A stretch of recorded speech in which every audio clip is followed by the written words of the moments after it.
Hello all, welcome to episode 8 of Building My Booth, Last Minute Changes. This episode is dedicated to a few little tweaks and modifications that I made to the original design. Things I found out about the booth that I found out in practice worked a little bit better than they did from the original plans. Take a look. Alright, I just wanted to show you guys one thing that I did to the door here that's different from the setup that was on the internet that I copied all this from. And that is, when that guy made his booth, he sealed the door shut with magnets. I tried that. The magnetic seal really didn't get enough grip for me. So instead what I did was I substituted one of these little guys here. This is just a window latch that I picked up at Home Depot. It's just a couple of bucks.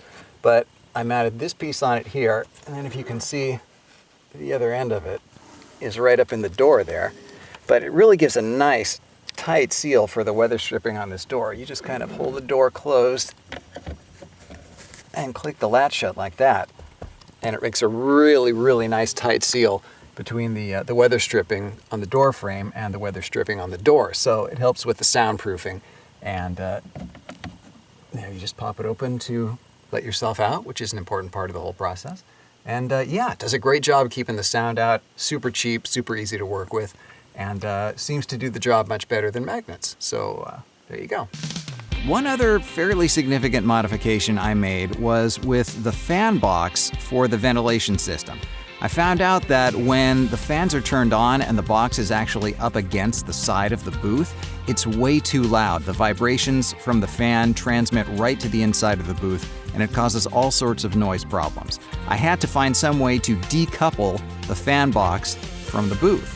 So I thought, okay, I got to get those fans away from the wall. But then the question was, well, what do I use as a conduit to get the air moving from the fan units into the booth with that space in between? And that's how I connected them.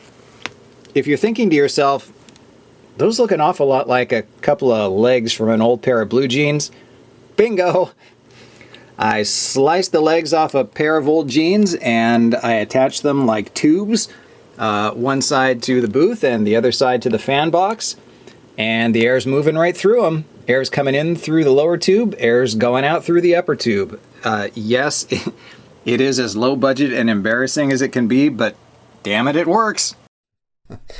Yeah, there you go. The true spirit of DIY, right? But the takeaway for me for this whole thing was don't be afraid to improvise like that. If you see something that you think might work a little bit better, give it a try. That's really half the fun of it. So it looks like everything's coming together. The booth is pretty much done at this point.